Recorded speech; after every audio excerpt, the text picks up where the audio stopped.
Hello, I'm Leonardo Puglisi. Welcome to SpinCheck right here on 6 News. The controversy surrounding the Liberal candidate for Warringah, Katherine Deves, has developed into a second week of the election campaign, with her comments about trans people and trans women continuing to garner controversy.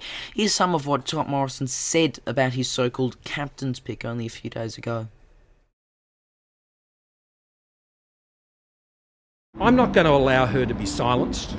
I'm not going to allow her to be pushed aside as the pylon comes in to try and silence her. In selecting Katherine, I've selected someone together with the Premier in New South Wales and Kirsti Miller, who is a woman raising 3 girls, who's always stood up for women and girls in sport, and I'm not going to allow a pylon on her to silence her.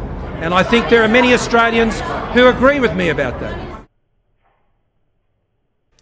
And I caught up with Kirsti Miller, who's in Broken Hill, to discuss Katherine Deves and a number of other issues. We do note that she has vowed to take legal action against Deves over alleged vilification, as that is a legal matter. We will not be discussing that in depth, but we also discussed other comments more broadly from Deves and the response from both Scott Morrison and Anthony Albanese. Take a look.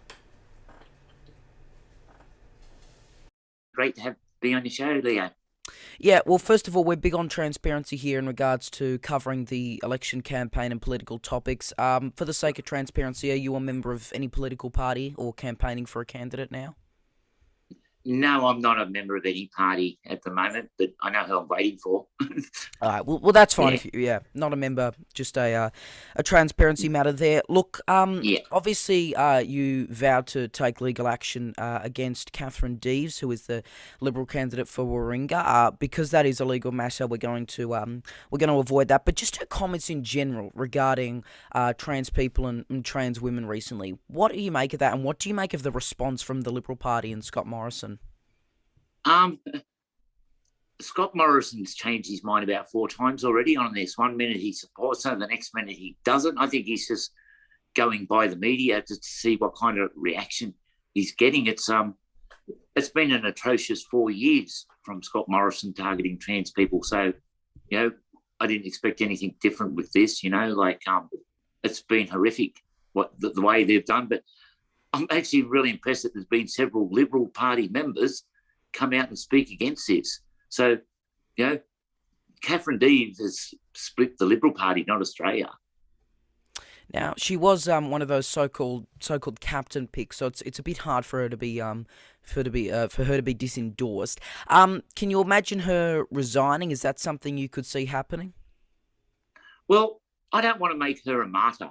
And I'm a very strong advocate for freedom of speech. And, there's nothing wrong with challenging her beliefs.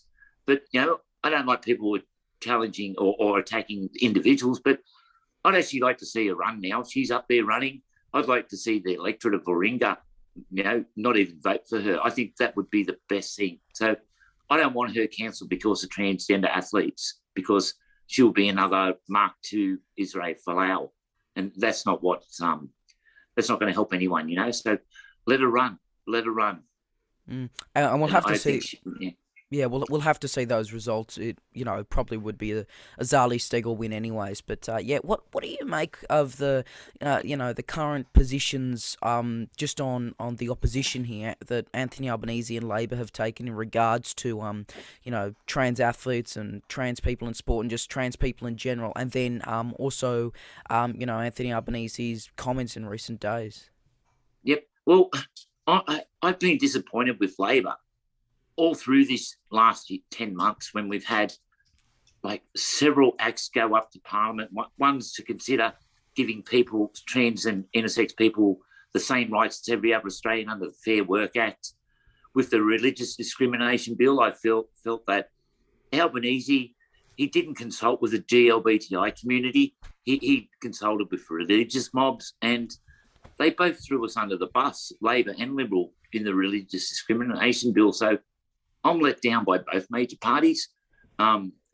Individuals within each party have been brilliant, but collectively terrible, the 2 major parties. It's only been independents and the Greens that have pretty much saved transgender people back in about 9.5 months ago. A One Nation Senate motion to ban healthcare for all transgender children.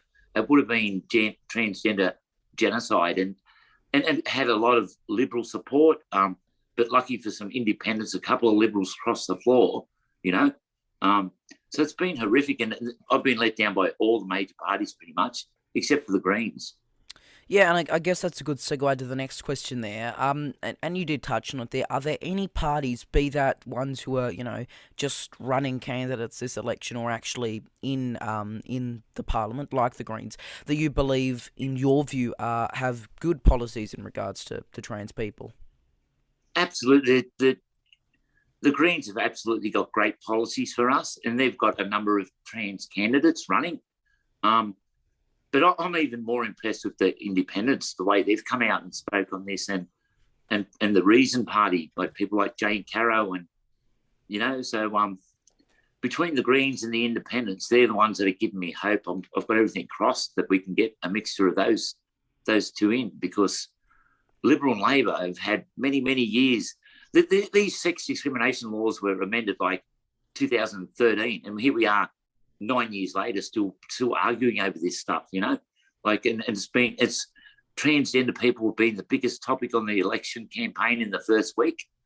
Like, we're the tiniest minority community in Australia, with by far the worst suicide rates, homelessness rates, unemployment rates, and we've been picked on and bullied. As it's a real disgusting thing to live through. It's never been harder, Leo. In my 23 years as a transgender woman, it has never been harder than the last 10 months.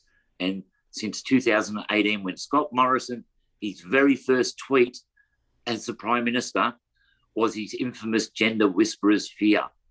And in my 57 years, I've never seen a parliament sit till 5 a.m. in the morning. The only time I saw it was recently to try and ban trans kids from school. So it's been a horrific 4 years, and particularly the last 10 months.